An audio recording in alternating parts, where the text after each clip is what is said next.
Good morning friends, Radhe Radhe. कालच मी video post केला आणि त्याच्यात जर तुम्ही बघितलं असेल तर जे आमचे खंडोबा देवाची पालखी निघाली होती नवीन मंदिरामधून, ते देव आता जे खूप जुनं मंदिर आहे तिथे खंडोबा देवाला घेऊन गेलेले आहेत. आणि आज रात्री त्या पालखीमधूनच ते जुन्या मंदिरातून देव पुन्हा नवीन मंदिरामध्ये घेऊन जाणार आहे. तर पूर्वीपासून जी चालत आलेली आहे प्रथा की आज रात्री 12 वाजता लंगर तुटणार आहे. तर लंगर काय आहे, म्हणजे काय असतं नेमकं, तर तुम्ही जर व्हिडिओ शेवटपर्यंत बघाल तर त्याच्यात तुम्हाला कळेलच. जे वाघे असतात, आमच्या गावातले जे वाघे आहेत ते लंगर तोडतात. तर चला पुढे बघूया काय असतं हे लंगर. आणि आता पालखीची जी तयारी आहे ती सुरू झालेली आहे. पालखी इथे थोड्याच वेळात येणार आहे आणि ते थोड्या वेळ ती पालखी थांबते. तर इथे जे आहे तर त्याला आम्ही सगळे म्हणतो चोफाळा. तर ह्या चोफाळ्यावर इथे जे देव आहेत तर ते थोड्या वेळ थांबतात. म्हणून ही सगळी तयारी सुरू आहे. आणि इथे सडा रांगोळी ही काढलेली आहे. आणि खूप दुरून लोक ही पालखीच्या दर्शनासाठी इथे दरवर्षीच येत असतात. तर आता पालखी जवळ आलेली आहे आणि खूप मोठा उत्सव असल्यासारखंच सगळ्यांसाठी असतं. तर फटाके वगैरे हे इथे लावणं सुरू आहे. सर्वांनी या सिंहासनासाठी आपल्या परीने आपल्या उत्पन्नातला थोडासा उणीव वाटा आपण या देव कार्यासाठी दिला पाहिजे. या उद्देशाने आपण देव धरण करतो. सिंहासन ही वस्तू अशी आहे की कायमस्वरूपी देवासाठी ते आसन असणार आहे आणि आपल्या कमाईतला थोडासा हिस्सा देवाच्या चरणी असावा.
बघा सगळे सर्व गावकऱ्यांना पंचकृषी सर्व आलेले जे काही भक्त त्याला सगळ्याला विनंती करायची आहे की सगळ्यांना आता शांत बसा. महिलांना जागा द्या. पाठीमागचे जे काही मंडळी असेल त्यांना सर्वांना विनंती आहे की ज्या ठिकाणी जागा असेल त्या ठिकाणी आपण सगळेजण बसून द्या.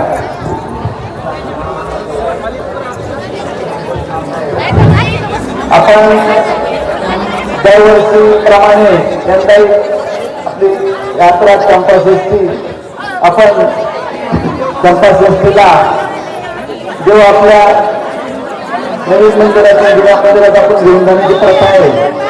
त्या प्रथेप्रमाणे आपण काल देवाचं जुन्या मंदिरात केलं होतं. आज परत प्रथेप्रमाणे आज मंदिराचा काही वाद्य काय असावे, येणाऱ्या पिढीला काय त्या पद्धतीनं हा कार्यक्रम चालू आहे. तर आपण दरवर्षी काठेवाले असतील, डफावाले असतील आणि आपले जे काही पालखीचे लोक असतील त्यांच्या सर्वांचं आपण मंदिर समितीच्या वतीनं किंवा आपल्या खंडेरायाच्या वतीनं, गावाच्या वतीनं हे छोटे खाणी सत्कार किंवा त्यांचे छोटे कार्यक्रमाला टाळेल आपलं रुमाल आणि टोपी या ठिकाणी आपण त्यांचं देत असतो, त्यांचा सत्कार करत असतो. शहर आपल्या मंदिरासाठी मोफत सेवा देतात, मोफत सेवा देतात, मोफत. हो, अगदी अहोरात्र काम करणारं हे व्यक्तिमत्व आहे. कधीही एक रुपया त्यांनी अपेक्षा आपल्या मंदिराकडून केलेली नाही.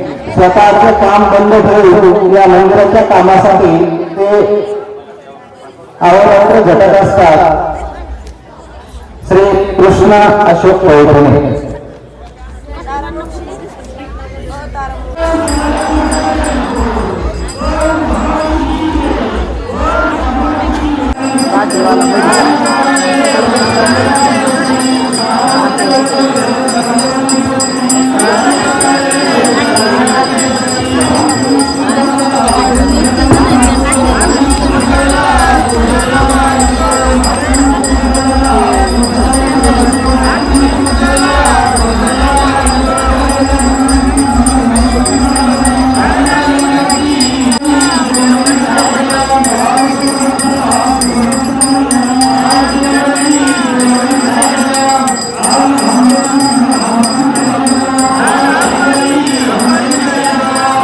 जागेवर कोणी उभेला फक्त वाघोड्याच्या पाठीमागच्या झेंडूला बाजूला सरकायचं आहे.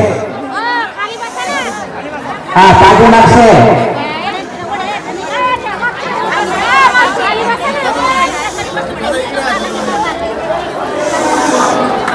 हा अंगात वारा आला त्यांना जागेवर थांबवा थोडंसं.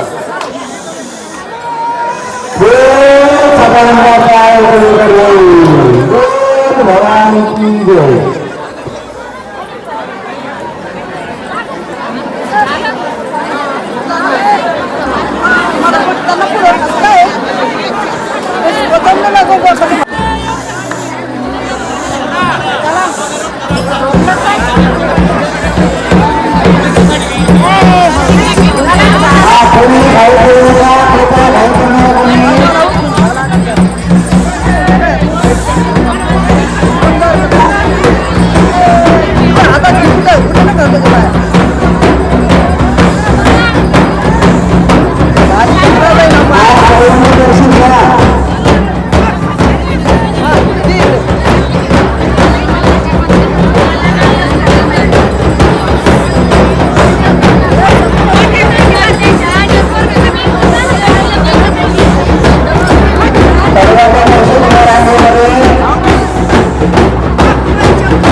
थांबलेले आहेत त्यांना दर्शन घेऊया.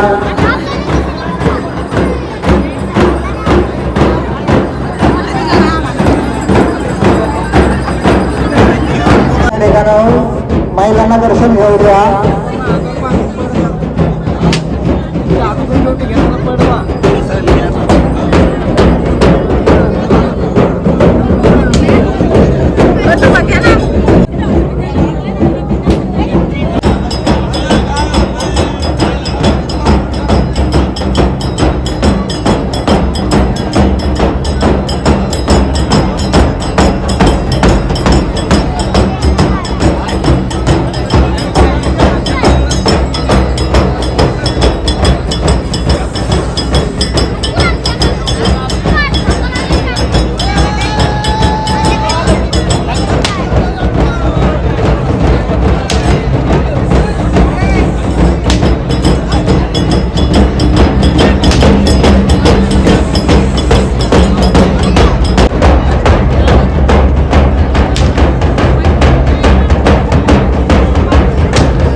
चला गळा वारं सोडून द्या आता.